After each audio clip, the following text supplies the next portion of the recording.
sebagai operator. Nanti kalau ada pertanyaan di chat barangkali nggak sempat angkat tangan, nggak sempat. Jadi Mbak Rena membantu saya membacakan ya Mbak Rena ya. Jadi takutnya saya nggak kelewat. Begitu. Lalu ada Mas Rikul dan Mbak Rena yang akan jadi tim operator saya. Biasanya Bapak dan Ibu nemunya Mbak Nona ya.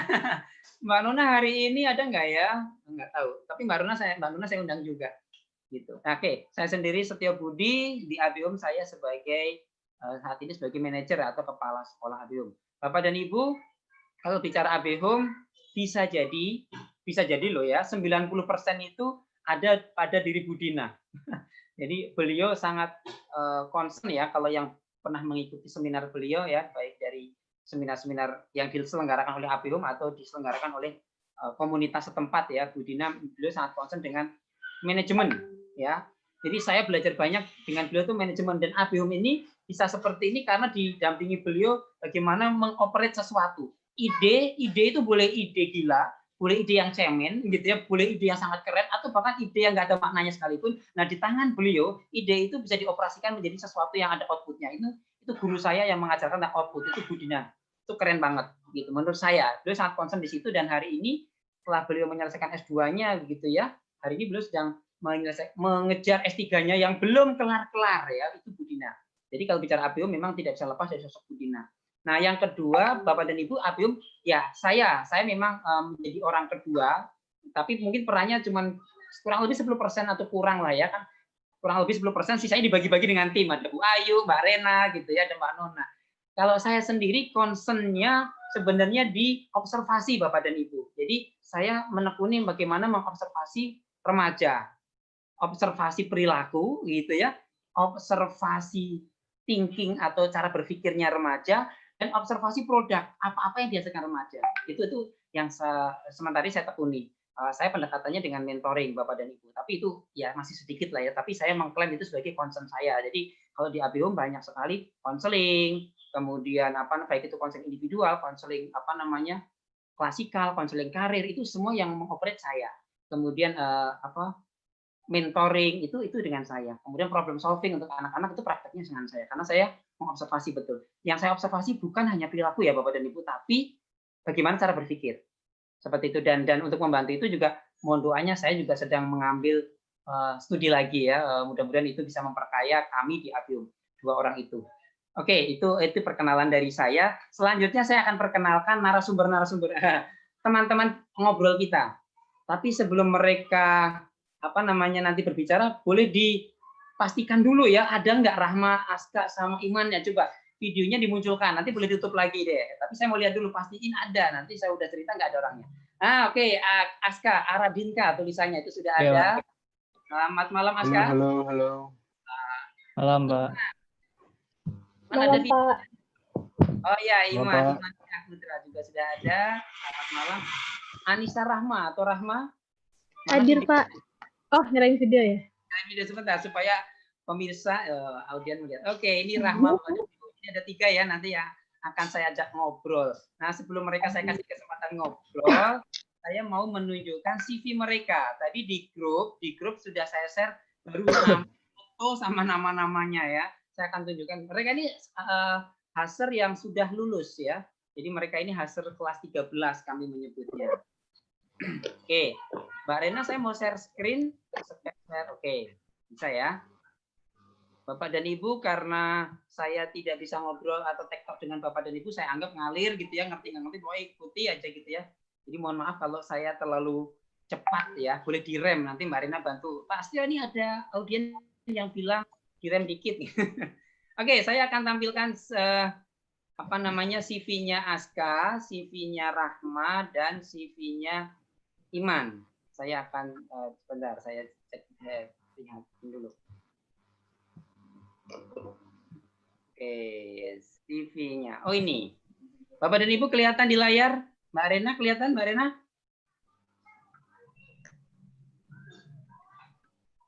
Iman, Aska, Rahma kelihatan? Ini CV-nya? CV siapa ini? Ada Pak. Betul Pak. Oke, ini CV Rahma Bapak dan Ibu. Nanti saya share di grup. Boleh dibaca. Di sini Rahma bercerita cerita tentang dirinya dalam bahasa Inggris, ada kontaknya juga. Ini sejarah pendidikan, ini track pendidikan, dan saya mau ambil ujungnya saja bahwa Rama hari ini sedang ambil kuliah di IKJ, Fakultas apa? Film dan televisi ya, Rahma ya, betul ya? Bapak boleh di zoom Pak, boleh diperbesar Pak. Oke, tidak kelihatan ya? Wow. Fakultas Film dan Televisi IKJ Rahma, itu kuliahnya hari ini. Dan di dalam CV ini, kalau Bu Dina pernah sering ya menunjukkan ketika seminar-seminar gitu ya. Nah, ini update ini teman-teman, mohon maaf. Bapak dan Ibu, update ya CV-nya ya. Jadi per 2020 ada punya pengalaman apa namanya lagi ya, Bu Rara Side Vision apa ini ya, as a content writer. Kemudian perjalanannya nih, pengalamannya masih pengalaman di Abihome, interestnya, jadi minatnya Rahma ya Bapak dan Ibu bisa dibaca. Videografi, fotografi, content writing, traveling, singing. Nah, skillnya ya, atau kompetensinya ya. Nah ini dibuat dalam bentuk grafik ya, segini-segini kira-kira. Nah ini singkat saja CV-nya. Nah, karena sekarang ada orangnya, nanti langsung saja ya ke orangnya. Selanjutnya saya mau tunjukkan CV-nya.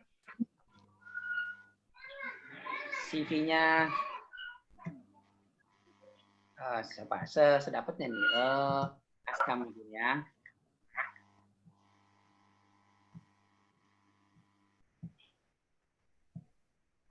Oke. Bapak dan Ibu, ini CV Aska. Kelihatan ya Bapak dan Ibu ya. Kelihatan. Aska ini pendidikan saat ini sedang mengambil kuliah ya di Teknologi Surabaya. Institut Teknologi 10 November, maksud saya ITS. Jurusannya statistik. Kemudian update-nya kita lihat apakah Aska mengupdate atau tidak pengalaman dia. Mana ya? Oh, 2020.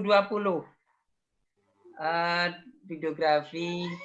Ini tahun 2020. Jadi pengalaman-pengalaman Aska yang terbaru itu sudah ada di ITS semua ya. Jadi pengalaman di Abdul sudah mulai hilang ya, diganti yang terbaru. Nah, itu di CV-nya. Kemudian interestnya Aska ada. Ini Bapak dan Ibu, software yang dikuasai Aska, dan ada apa namanya Facebook dan IG-nya ya, sebagai anak generasi Z kali ya ada. Oke, itu sekilas tentang Aska. Kemudian terakhir saya mau tunjukkan Iman Syahputra. Profilnya Iman. Nah, ini dia Iman Syah Muhammad Putra. Kita lihat kuliahnya Iman sekarang International Design School di Jakarta. Kemudian ternyata ada nambah ya, ini Darwis Riyadi School of Photography. Ini juga saya baru tahu ya Iman ya. Kemudian coba Iman, kayaknya ada yang nambah nggak? Oh nggak, belum ditulis ya, Iman masih sibuk. Tapi saya banyak pengalaman Iman di kuliah karena memang kuliah isinya proyek semua gitu. Nah, sama ya seperti Aska dan Rahma tadi, ada interest, personal skill-nya gitu ya, dan proyeknya. Itu Bapak dan Ibu, sekilas saya ingin tunjukkan CV anak-anak. Jadi ini tidak ada format khusus, tapi memang mereka sendiri menampilkannya kira-kira demikian. Ya, oke, Bapak dan Ibu sekalian, sekarang kita mulai dari mana nih? Ya udah, sekarang saya panggil Iman, Aska, dan Rahma deh kalau begitu. Oke. Gimana, sehat kalian bertiga? Alhamdulillah. Alhamdulillah. Ya, Iman, Aska, dan Rahma. 17 menit kita sudah berlalu ya, tadi mulai pembukaan dan perkenalan. Apa langsung saya mulai dari audiens saja ya, mau nanya apa gitu ya, tiba-tiba gitu ya. Lucu nggak? Audiens suruh nanya gitu. Kan tadi 17 menit itu sudah bicara Abihome ya kan, udah cerita profil kalian gitu kan. Nggak apa-apa ya Bapak dan Ibu, kalau ada yang langsung mau nanya, boleh diketik, atau kalau mau ada angkat tangan boleh nih. Serius nih, saya langsung buka. Kalau ada, tapi kalau nggak ada kita akan lanjut. Nggak ada ya, belum ada ya, apa ya? Kalau belum ada, saya mau menunjukkan satu. Jadi di Abihome itu begini Bapak dan Ibu, dan nanti Iman, Aska, Rahma, tentu mungkin kalau kalian ingat ya, kalau kalian murid yang baik harusnya ingat. Kalau nggak ingat ya, berarti PR ya. Dulu ketika saya bilang sama Iman, Aska dan Rahma, kita mau bikin project teman-teman gitu ya. Dan kita bilang kita ke anak-anak nggak bilang ini project based learning, itu nggak bilang ya. Aska, Rahma, Iman nggak ngerti yang begituan. Cuma saya mau bilang project yang kita akan buat ini idealnya ada 3 hal yang harus kalian perhatikan. Ingat nggak ya kira-kira Iman? Aska ingat nggak ya? Ada 3 hal nih. Ketika kalian mengerjakan project ini paling nggak ada 3 hal. Yang pertama, project ini idealnya problem solving atau menyelesaikan masalah gitu ya. Kalau kalian mengerjakan project ini nyelesain masalah atau enggak? Itu dulu saya bilang ke mereka begitu, Bapak dan Ibu. Kemudian yang kedua, saya bilang ke mereka, kalau kalian mengerjakan project itu harus ada outputnya atau ada hasilnya. Gitu ya, ada produknya, waktu itu saya bilang begitu. Jadi pertama adalah problem solving, yang kedua adalah ada produknya, ada outputnya. Kemudian yang ketiga, ayo, yang ketiga ingat nggak kalian bertiga? Idealnya apa ya kalau kita mengerjakan proyek itu apa? Saya bilang ke mereka kalau kalian mengerjakan proyek itu discovery learning. Jadi pada prosesnya akan menemukan sesuatu yang baru yang tidak ditemukan ketika itu hanya direncanakan saja. Gitu dulu Bapak dan Ibu. Jadi kita punya 3 landasan itu. Idealnya begitu. Jadi ketika anak-anak nanti di ABM itu mengerjakan proyek, saya akan mengobservasi dan saya sampaikan ke mereka di awal, minimal ada 1 di antara 3, minimal. Tapi kalau sudah bagus itu 3-3-nya tercapai. Tapi minimal 1 dari 3 itu. Itu yang istilahnya fondasi yang kita pakai ya. Yang pertama menyelesaikan masalah atau problem solving project itu. Yang kedua ada outputnya atau ada hasilnya, ada produknya. Apapun itu harus ditunjukkan hasilnya. Dan yang ketiga discovery learning.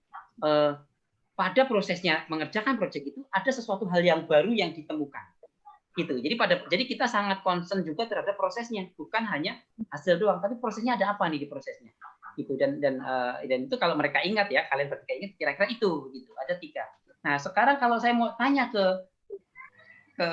Aska dulu mungkin ya kita langsung tarik dari studi kasus kita dulu ketika bikin video profile 2018.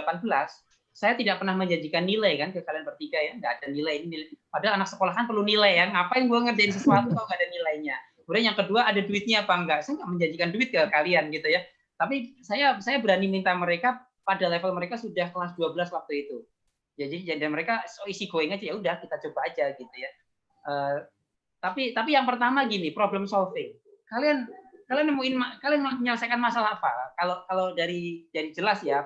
Kita punya masalah bahwa ABIOM ini mau open mind dan kita nggak punya video gitu ya. Dan kalau proyek ini dibuat ya kita ingin menyelesaikan masalah itu tuh masalah yang dihadapi tentang open mind gitu. Kita belum bicara masalah individual ya, karena ini dibuat kelompok ya. Jadi bagaimana komunikasi itu selesai, bagaimana pembagian tugas, manajemen waktu itu selesai, bagaimana emosi itu agak turun, itu sesuatu yang itu saya melihat dari mereka bertiga gitu. Tapi bahwa itu sebenarnya problem solving juga. Kemudian produk output jelas ya. Kalau outputnya nggak keluar, Open Mind tahun 2018 itu nggak ada video itu. Ya, kita nggak perlu tampilin hari ini ya karena durasinya 10 menit nanti takut nge-lag ya. Nanti kita Bapak Ibu bisa lihat sendiri di YouTube ya. Memang ada video profil 2018 itu karya mereka bertiga. Kemudian menemukan sesuatu. Nah ini konteks menemukan sesuatu ini agak susah nih. Menurut saya agak susah. Jadi saya justru ingin nanya nih ke Iman, Aska dan Rahma, ketika itu proses dulu berjalan, waktu itu kalian mengerjakannya berarti kelas 11 tingkat akhir ya. Untuk siapa? Kan kalian lulusnya bareng nggak sih? Bareng ya. Kelas 11 tingkat akhir. Bareng, Pak. Kemudian kalian lagi sibuk mau gitu kan.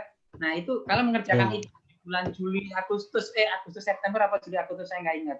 Dan masing-masing juga masih sibuk dengan proyek individunya. Saya ingat itu. Aska itu sampai gitu ya di dalam manage waktunya itu tunjukin itu. Ini jadwal bikin proyek individu, ini jadwal bikin proyek ABIOM. Apa yang kalian temukan ya kalau pertanyaan saya itu gitu. Coba bisa nggak? Ingat nggak itu kalau masih ingat ya? Apa yang kalian temukan pada waktu itu gitu ketika mengerjakan hal-hal apa yang kalian dapatkan? Pengalaman apa yang kalian temukan? Siapa yang mau bicara dulu ketika membuat itu? Ayo. Terserah Pak, tunjuk aja Pak. Tunjuk Rahma kalau begitu, karena saya sangat tertarik dengan skrip yang dibuat Rahma. Kok bisa gitu Rahma nuntun Aska sama Iman untuk manut gitu ya dengan tulisan Rahma gitu kan? Oke.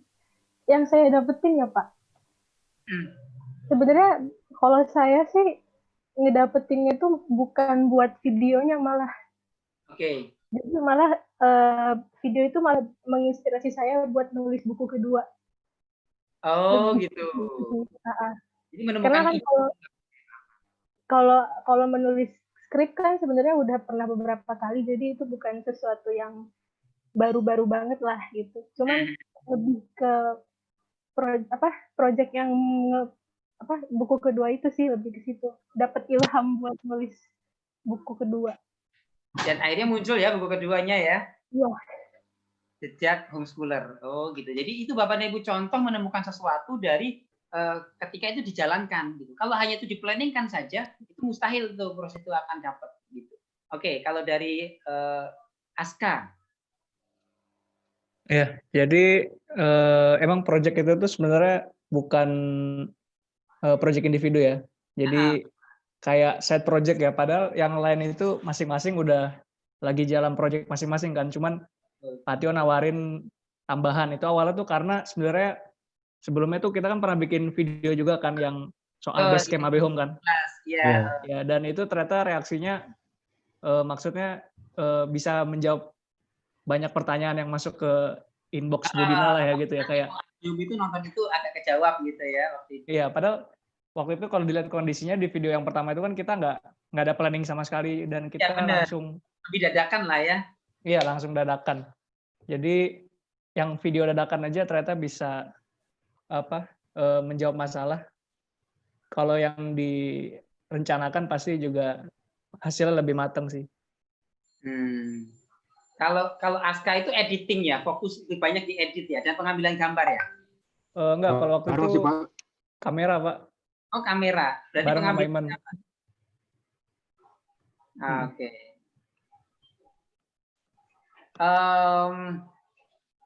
Kalau Iman? Ya, Pak. Kalau saya sih dari tahun berapa? Banyak di musik ya, kalau nggak salah ya. Banyak di editing sih Pak kalau saya sebenarnya. Banyak nemuin teknik-teknik editing yang baru. Oh, teknik editing yang Iya, baru. teknik editing yang baru. Karena terus coba-coba gitu ya. Iya, terus kan ada sound mixing juga. Jadi kan salah satu yang paling penting di video kan audionya juga harus clear gitu ya, harus jelas lah gitu. Kedengarannya itu juga jadi salah satu dapat ilmu baru lah gitu. Ternyata Oh, di video juga harus ada mixingnya gitu.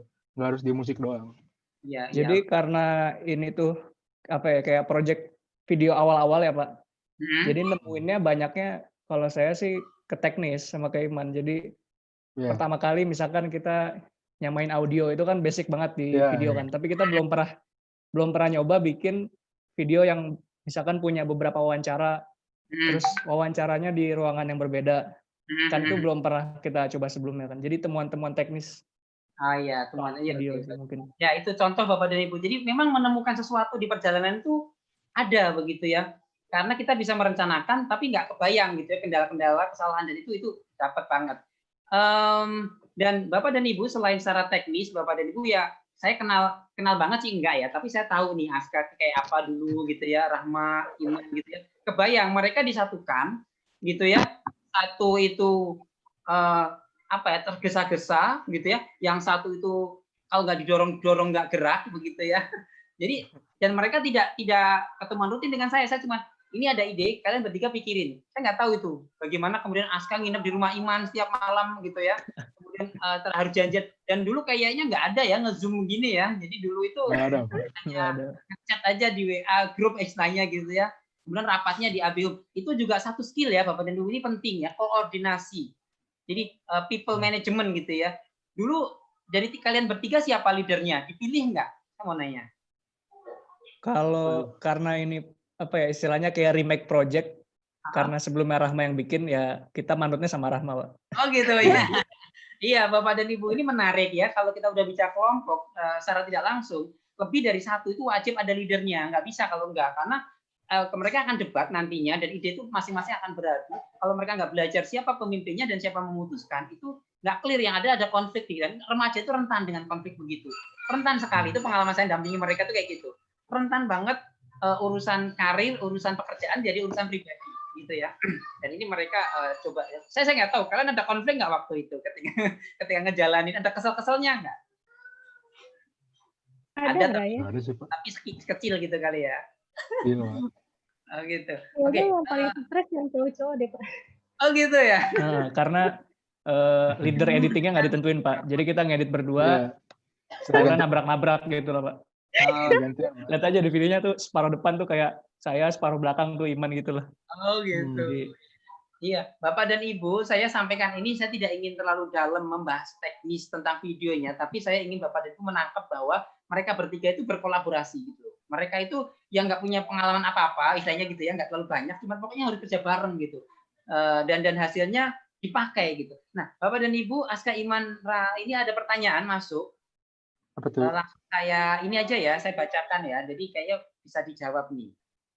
Dari Pak Arif. Arif. Nah, apakah pendekatan proyek yang dipelajari di ABUM itu bisa dimanfaatkan di masa kuliah saat ini? Nah, itu kalau saya sih, bayangan saya harusnya bisa. Tapi kan pengalamannya ada di kalian ya, faktanya bisa apa enggak. Jadi saya langsung minta kalian yang menjawab. Jadi paling enggak proyek yang video itu atau proyek pada umumnya di ABUM, itu apakah bisa dimanfaatkan di masa kuliah dan manfaatnya kayak apanya contohnya gitu. Boleh. Dari siapa dulu? Dari Aska dulu, dari Iman dulu sekarang, boleh. Apa tadi Pak? Apakah pendekatan proyek yang di ABUM itu bisa dimanfaatkan di masa kuliah? Oh bisa banget sih kalau saya, karena masih satu ini kan, desain sama video kan masih berdekatan gitu. Oh iya. Masih bisa. Karena kan video juga harus butuh grafik kan, butuh tipografi, butuh shape segala macam, warna. Ketika Masih Iman bisa mengawali kuliah itu kemudian bertemu dengan teman-teman yang satu angkatan dengan Iman, itu posisi Iman gimana? Sama dengan mereka atau merasa lebih selangkah lebih maju dengan Desis? Sama aja sih Pak.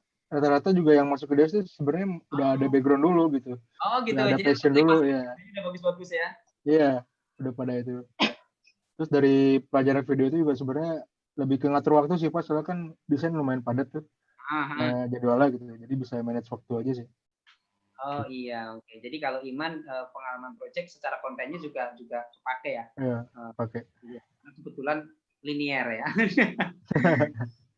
Kalau Aska, statistik dengan proyek, gimana Aska? Ya tadi saya dengar Iman yang soal waktu itu mungkin kerasanya klise gitu kan. Tapi emang keadaannya waktu itu kita sambil persiapan SBM kan Pak. Itu udah ujung-ujung masa SMA kan. Kita nyiapin SBM, bahkan saya ngerjain video tuh nginep di rumah Iman. Dan baca pengumuman SBM pun di rumah Iman. Oh gitu. Benar Pak. Ya. Benar Pak. Jam 3 sore waktu itu masih megang itu di rumah Iman juga gitu. Nah kalau saya walaupun nggak searah kan, tapi ya ini kan masih jadi hobi gitu kan. Dan ujungnya kepake ya ketika daftar event aja. Jadi kalau di event kan ada seksi-seksi gitu, ada divisi-divisi. Nah saya menjadikan itu produk buat daftar di divisi dokumentasi. Oh, ada pengalaman produk dari video profil ini jadi ini contoh karya saya yang pernah saya buat gitu. Jadi untuk oh gitu, seleksi. Malah jadinya karena keasikan gitu, setiap event akhirnya daftarnya dokumentasi lagi. Terus gitu. udah megang mungkin ketuanya dokumentasi lagi, sampai sekarang akhirnya udah malah saya nahan gitu megang kerana itu karena saya terlalu asik main ke sana justru gitu Pak. Oh gitu. Iya. Jadi ekskulnya ya kalau anak SMA istilahnya gitu di kampus, kegiatan mahasiswanya ke sana juga. Oke, nyambungnya ke situ. Kalau ke statistiknya sendiri ada nggak pengalaman proyek yang kemudian ini kepake gitu? Ada Pak, yang proyek pertama saya itu kan survei gitu juga kan. Oh iya benar. Akhirnya saya tahu begitu saya masuk statistik, ternyata cara saya tuh dulu kuno banget lah gitu. Jadi semua serba manual, pakai Excel, masukin angka 1010, saya belum tahu gimana cara ngolah data. Yang kuno aja dulu sempat nangis ya? Enggak, maksudnya sempat sedih gitu maksudnya. Sempat kebingungan gitu ya? Iya, bingung mau ngolahnya gimana karena terlalu ingin ngambil banyak tapi belum tahu gimana cara ngolahnya. Imajinasinya sudah banyak tapi skill prosesnya belum. Oke. Kalau Rahma, saya lanjut ke Rahma nih. Apa nih pengalaman? Kalau saya banyak banget sih Pak yang kepake. Karena kan saya juga jurusan perfilman. Jadi yang yang bener-bener kerasa itu di bikin schedule-nya sih, sama bikin planning-nya. Jadi rata-rata kan kalau teman-teman saya yang di kampus itu emang udah pada punya background dan udah sering bikin film juga sebelumnya, karena kan memang jurusan film. Cuman ternyata mereka banyak yang dalam hal bikin schedule, bikin planning gitu, ngatur waktu, banyak yang belum gimana ya, belum jago banget gitu, belum bisa dan masih kebingungan. Nah, itu yang benar-benar saya ngerasa banget kayak, oh, jadi gini ya ngatur schedule, planning gitu-gitu. Lebih ke situ sih, Pak.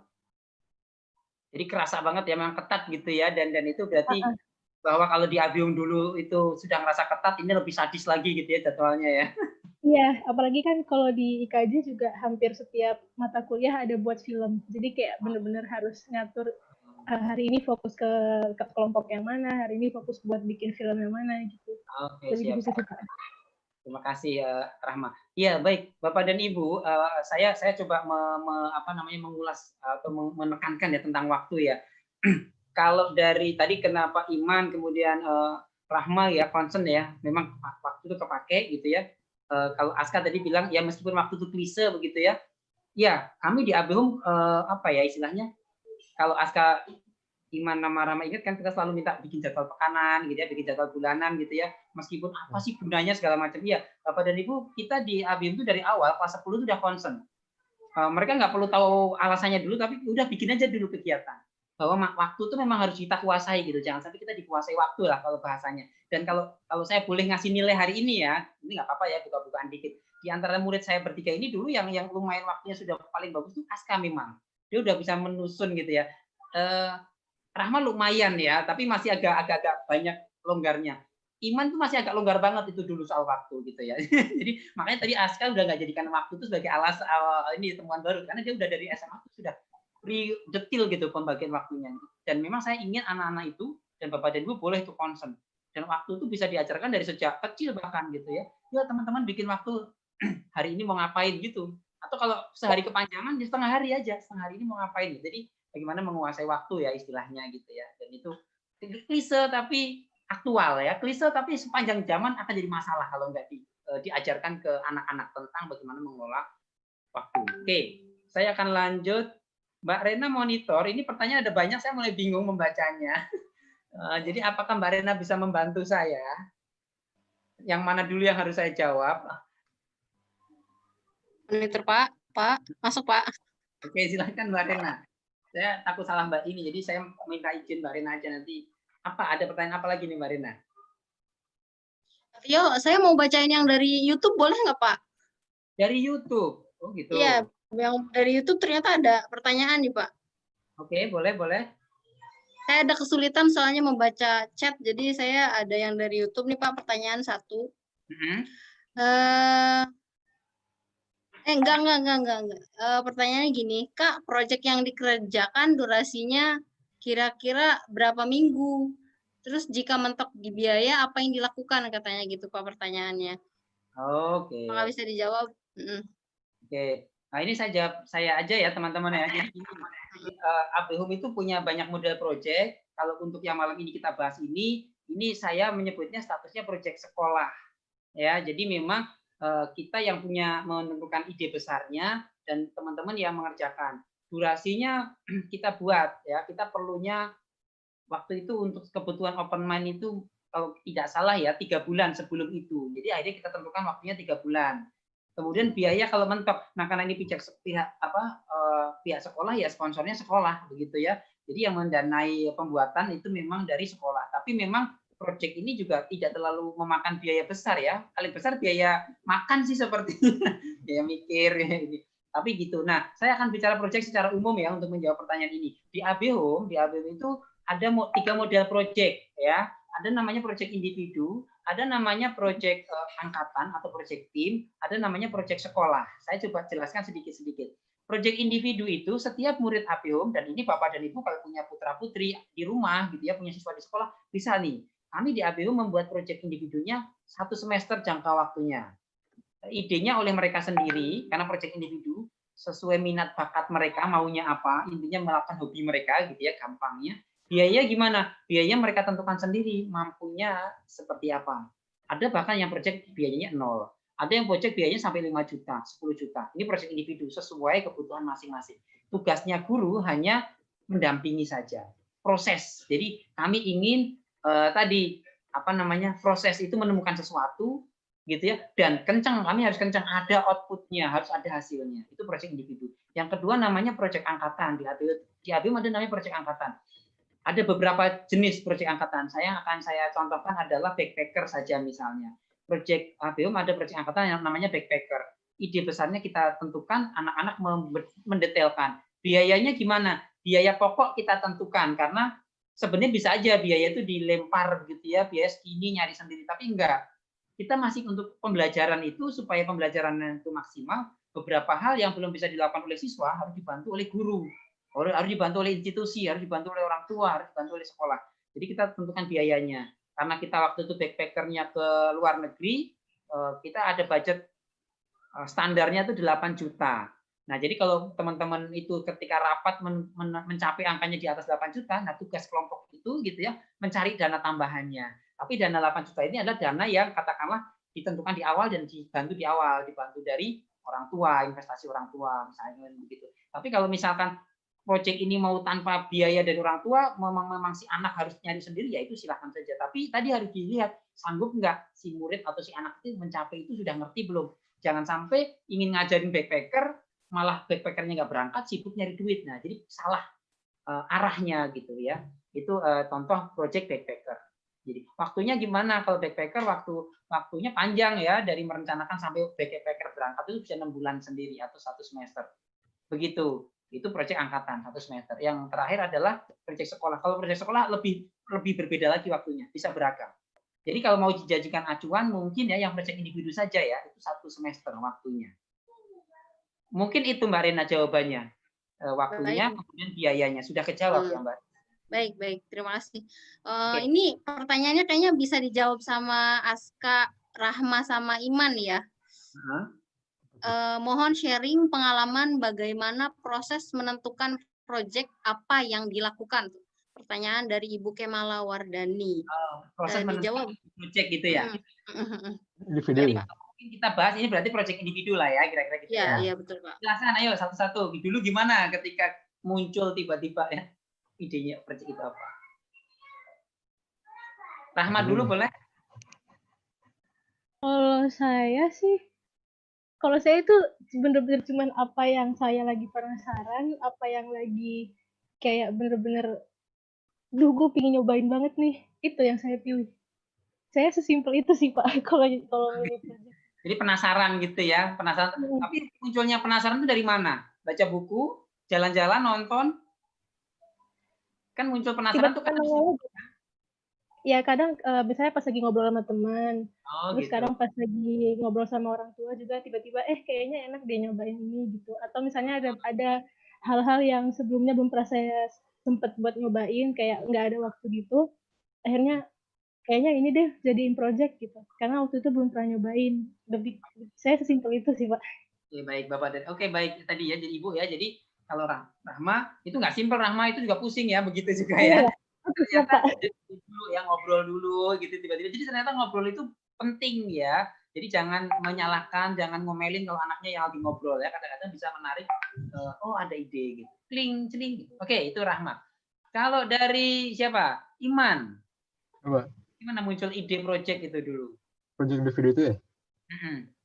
Kalau project individu itu sebenarnya dari banyak lihat poster sih Pak awal tuh. Dulu kan sering ini sama Ali gitu kan, sharing desain segala macam. Terus dikenalin website desain, bisa jualan juga di sana. Sebenarnya waktu itu bukan jualan juga sih, pengen sama kayak cobain hal baru gitu kan. Habis itu dipelajarin dari awal kan dulu buat majalah kan, ada beberapa majalah juga yang saya bikin itu kan. Termasuk ABM dulu saya pernah bikin juga tuh majalahnya. Untuk tukar itu. Dari situ sih sebenarnya. Terus penasaran dicoba. Saya pikir agak susah gitu. Ternyata susah banget. Susah banget gitu. Dari awal lagi belajar, soalnya saya benar-benar nggak pernah megang Photoshop, Illustrator, pokoknya yang berbau-bau grafik desain tuh nggak pernah lah. Habis itu ya mencoba lagi. Menarik, menarik. Ini sebelum ke Aska nih, saya balik lagi ke Rahman nih sama Iman. Kan tadi munculnya ide. Coba deh disebutin, kan nggak dulu di ABM itu proyeknya ngapain saja supaya tahu ya. Coba Rahma dulu balik. Dulu proyeknya proyek satu apa, Aduh. apa? Project pertama itu bikin profil AB Home, video profil AB Home. Ya. Oh iya, Bapak dan Ibu. Rahma itu membuat video profil AB Home tahun 2016 sendiri. Ya, itu proyek individu. Oke. Jadi dari ngobrol-ngobrol ya, kok AB Home kok kayak nggak punya apa-apa gitu ya. Kayaknya boleh juga nih jadi proyek saya.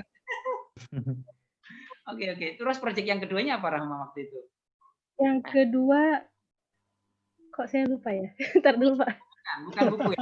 Yang kedua itu buku enggak? Oh iya, buku. Makasih Kak. Tapi sandiwara itu. Pertama. Iya, buku yang pertama. Yang fiksi. Terus yang ketiga, yang terakhir yang magang berarti? Yang ketiga yang magang hewan. Di hewan ya, kuda ya. Yang sempat galau ya antara kuliah perfilman atau perbinatangan ya waktu itu ya. Iya, karena film udah sering nyobain, akhirnya ditawarin buat magang di hewan, jadi bisa ngerasain nih kira-kira mana yang lebih suka, lebih pingin seriusin di film atau di hewan. Ya, ternyata terjawab sih dari proyek itu. Menarik ya Bapak dan Ibu. Rahma ini membuat novel drama, tapi pencarian karir dia penuh drama juga waktu itu. Ini ada ibunya, mudah-mudahan juga bisa nih nanti. Oke, itu proyek. Sekarang Iman proyeknya apa? Tadi kan liatin poster ya, betul. Tahu proyeknya? Proyek pertama tuh nyimpang banget Pak, musik sih. Masih musik ya? Tapi kamu masih musik.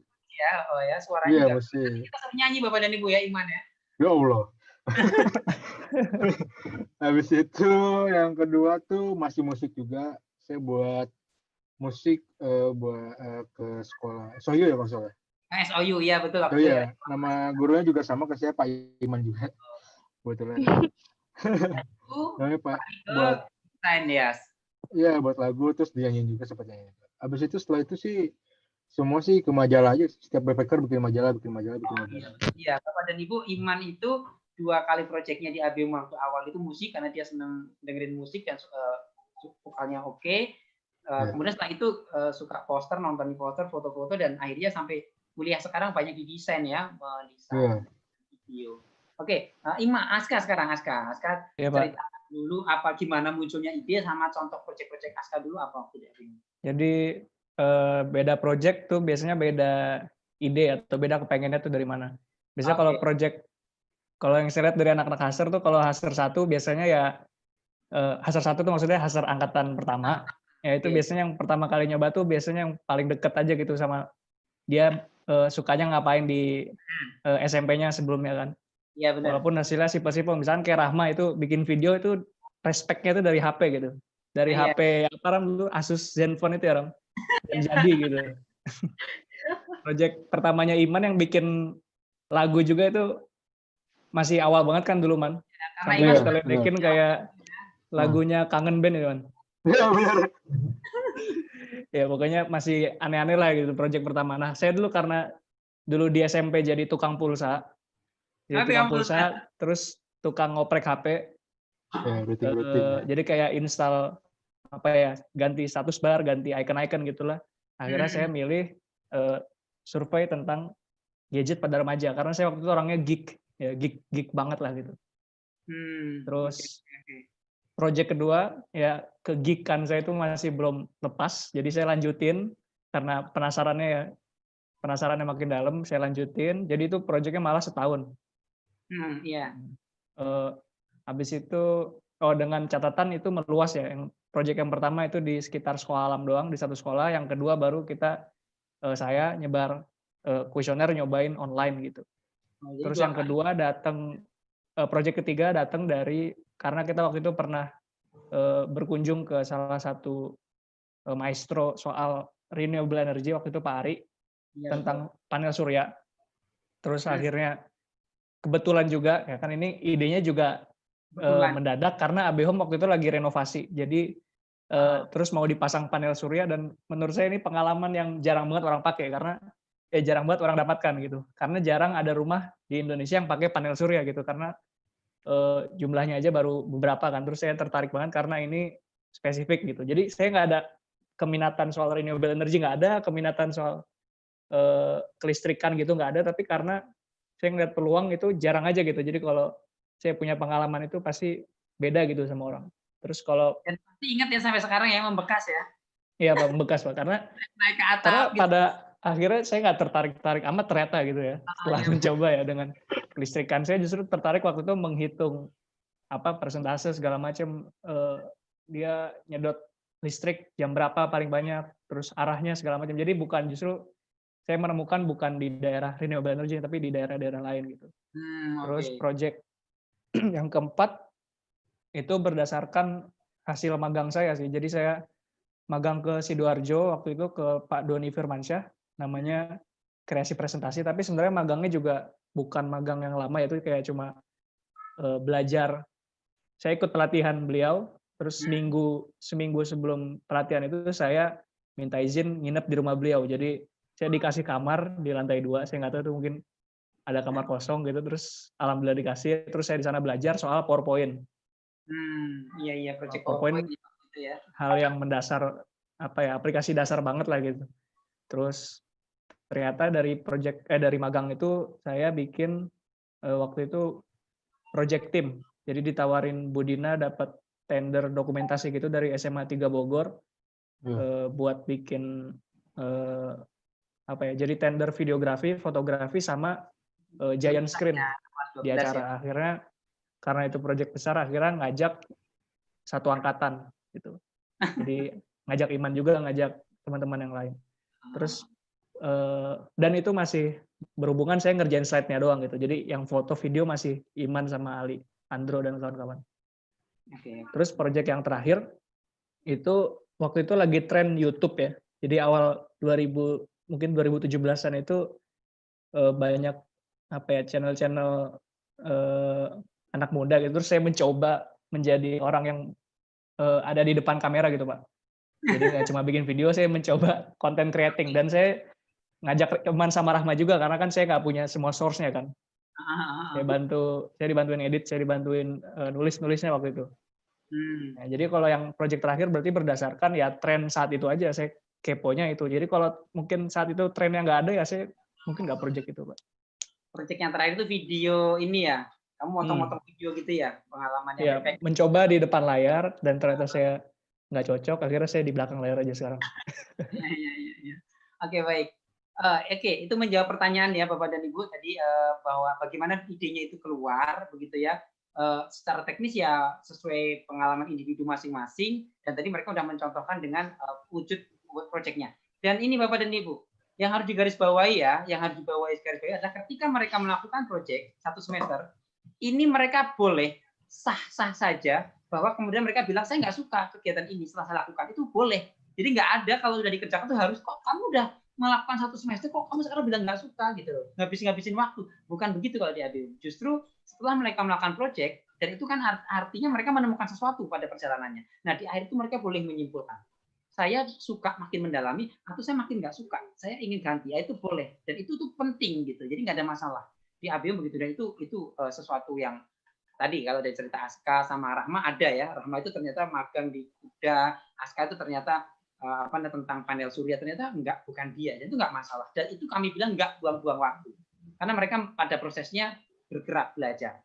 Dan kalau dari sisi saya pendamping gitu ya, pembimbing ya, mengobservasi, kamu jadi mikir apa nih kalau itu kamu tolak, kamu mikirnya apa, jadi paling nggak punya solusi lain apa ke depannya, kira-kira gitu. Ini menariknya ya tentang ide. Dan satu lagi, ide kalau yang namanya proyek individu, kami dari sisi guru tidak memaksakan ide, kecuali ya. Jadi gini, teman-teman dikasih waktu 1 bulan, silahkan cari ide. Tapi ada waktunya. Jangan sampai ujung semester nggak nemu ide gitu ya. Jadi 1 bulan itu nyari ide, diskusi. Kalau sampai nggak nemu idenya, kita yang ngasih idenya. Nah gitu. Jadi ada limitnya. Jadi teman-teman itu akan dipaksa, ditantang dalam satu waktu itu menemukan idenya, dikejar gitu ya pada masa perencanaan nemu ide. Nah kalau ide itu nggak dapat ya kita yang ngasih. Tapi pengalaman saya 5 tahun di ABM nggak ada itu. Rata-rata mereka memutuskan sendiri idenya mau apa gitu ya. Jadi kan mereka nggak mau dikasih ide orang lain gitu ya. Nah itu tuh contoh bagaimana ide itu dikeluarkan. Untuk anak-anak yang kalau kita bicara talent mapping ya, untuk anak-anak yang punya talent di thinking, itu saya nggak kesulitan tuh mengkonseling mereka menghindari ide. Tapi anak-anak yang talent thinking-nya itu nggak banyak, agak hitam atau gitu ya, Bu, itu mereka butuh dibantu dan nggak boleh disalahkan kalau mereka nggak keluar idenya, karena memang mereka nggak punya talent. Jadi harus dibantu, harus ada disiasatinya dengan cara diskusi. Mungkin itu jawaban tentang bagaimana ide keluar ya, seperti itu. Itu Mbak Rena. Kita masih punya waktu atau sudah habis Mbak Rena? Ada 7 menit lagi, Bapak. Ada 7 menit lagi. Masih ada pertanyaan, Mbak Rena? Ada Bapak satu pertanyaan ini dari Pak Hakiki. Baik. Apakah proyek yang dijalankan AB Home menggunakan project management seperti Trello, Git, Scrum, dan lain-lain, katanya gitu. Mungkin bisa dijelaskan mengenai PDCA yang kita gunakan di AB Home. Gitu. Apakah proyek yang di AB Home seperti apa? Istilahnya kok Mas saya yang masih katrok nih kayaknya. Iya, saya juga agak asing ini, Pak. Nah, manajemen seperti Trello ya, mungkin saya harus cari dulu Trello ini apa, Git, Scrum, dan lain-lain. Kalau di AB Home kan kita menggunakannya konsep PDCA ya Pak ya. Iya. Sebelum saya jawab ke ini semata karena tadi Bapak ya yang bertanya, concern utama project management itu di Budina lebih ahli, jadi saya hanya berani menjawab dari sisi pengalaman yang sudah kami lakukan. Jadi kami tidak berani, saya sendiri tidak kalau secara sumber ya, saya masih belajar dari Ibu Dina. Ya, jadi mungkin itu bahasa-bahasa di manajemen yang dipakai teman-teman, ada PDCA, ada POAC gitu ya, istilahnya gitu. Kalau ditanyakan yang dijalankan menggunakan apa, kami ya tadi menggunakan istilah PDCA gitu, plan, do, check, action, sesimpel itu. Kemudian tetapi kami memastikan itu tercapai di anak. Kayak gitu. Jadi kami ada masa di mana plan. Anak-anak paham itu. Ujung dari plan itu apa? Anak-anak paham. Ujung dari plan adalah mereka presentasi plan. Ya kan? Ingat ya. Jadi kalau sudah presentasi plan itu berarti plan dianggap sudah selesai. Gitu. Jadi mereka kita kasih limit di mana plan selesai. Begitu plan sudah selesai, artinya mereka ujung dari plan itu mereka presentasi. Semuanya akan presentasi ke guru. Baru masa do. Di do itu berarti kita concern lihat timelinenya. Gitu. Do. Nah, di sepanjang do itu ada cek. Jadi ada counseling project. Itu sepanjang do itu ada cek. Di tengah-tengahnya ada pengecekan. Nah, kapan batasnya do selesai? Ya, kemudian berganti ke apa namanya? Ke action-nya ya. Plan, do, check, action. Ketika mereka presentasi hasil. Jadi di ujung itu mereka akan presentasikan hasil apapun yang terjadi, mereka akan presentasikan hasil dan di presentasi hasil itu mereka akan menceritakan. Setelah saya melakukan proyek ini, saya kesimpulannya seperti ini. Nanti akan muncul do plan aksen gitu. Jadi rencana selanjutnya apa? Gitu. Jadi kita melakukannya seperti utuh, plan, ke do, kemudian kita cek gitu ya. Dan di ujung dari proyek itu akan ada presentasi hasil atau actionnya. Kira-kira seperti itu. Kalau saya menjawabnya dari pengalaman saya mendampingi anak-anak seperti itu. Tapi semua murid yang ada di ABM wajib gitu ya, istilahnya gitu ya. Siklusnya itu. Jadi nggak ada kasus begini. Saya idenya ini. Ya, mungkin ya Aska Iman Rahma ngalami. Ketika di tengah jalan gitu, baik itu setelah presentasi sebelum tiba-tiba, saya pengen ganti project ya, kayaknya nggak puas dengan project ini. Itu ada, tapi kita nggak akan bolehkan. Kita suruh mereka tunggu, boleh dikerjakan ide yang baru itu nanti. Karena munculnya ide waktu ngerjain project itu bisa jadi karena proses discovery learning tadi. Tapi kita akan dorong untuk tuntasin dulu projectnya. Karena kalau enggak, salah-salah kita mengiyakan, jatuhnya begini. Plan do, plan lagi gitu, plan do, jadi nggak ada check actionnya, dan itu nggak tuntas. Anak-anak nggak benar-benar merasakan, mereka nggak belajar bertanggung jawab atas ide yang mereka keluarkan, gitu. Jadi ada beberapa anak yang baru do sebentar, 1 minggu 2 minggu udah langsung pengen ganti project. Itu saya mengalami di kelas 10 itu banyak siswa yang begitu. Tapi kita nggak pernah izinkan itu, nggak boleh. Mau nangis, mau glosotan nggak boleh, tuntasin dulu. Nanti lanjutnya di semester 2. Jadi karena kita ingin anak itu paham dan mereka punya pengalaman tentang plan, do, check, dan action. Mungkin begitu jawabannya saya Mbak Rena. Di ABM itu seperti itu. ABM nggak mau anak-anak yang main kad di tengah jalan itu nggak mau.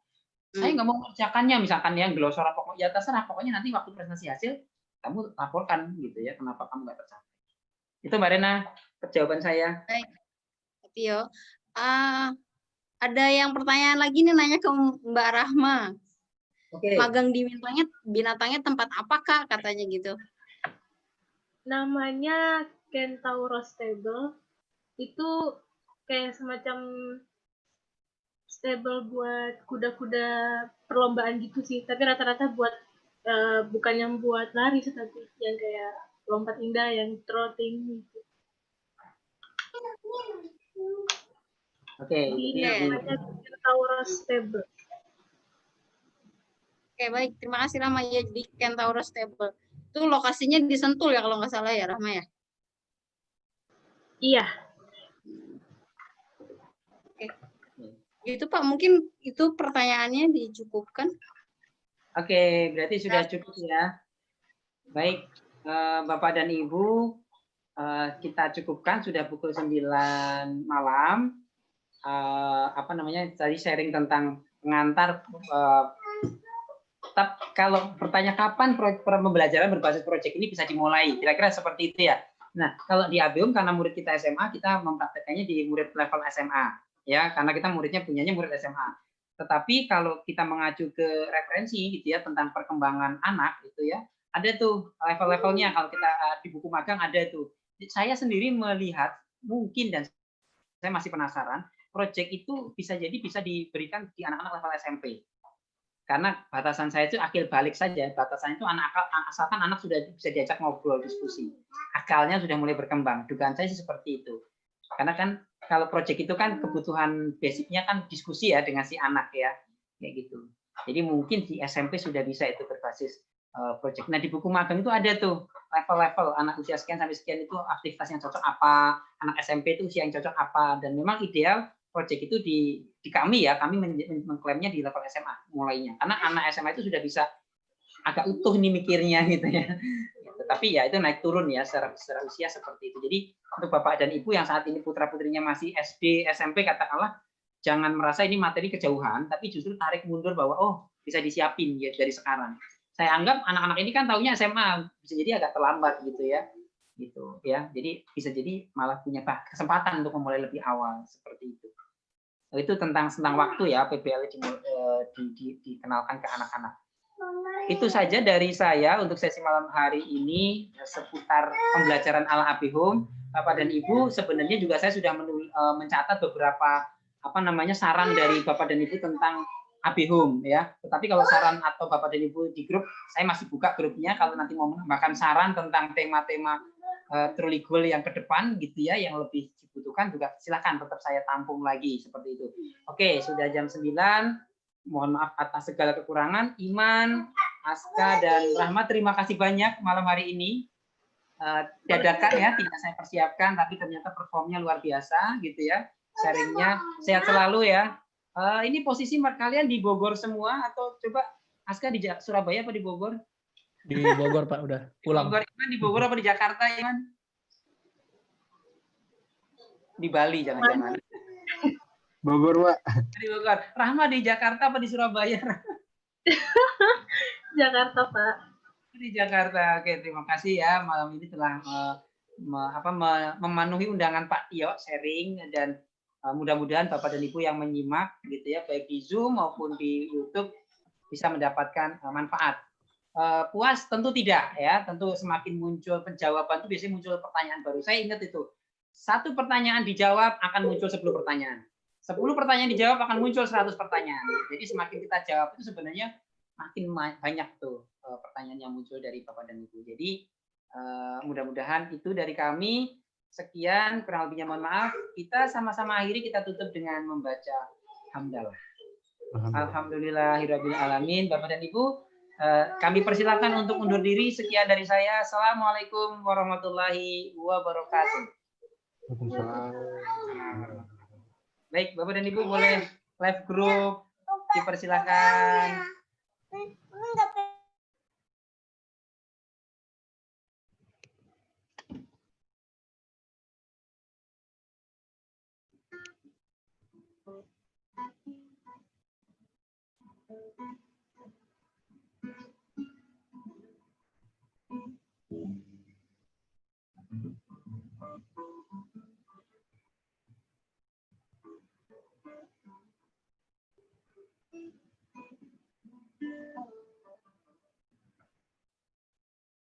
Mas Rikul, YouTube-nya boleh di stop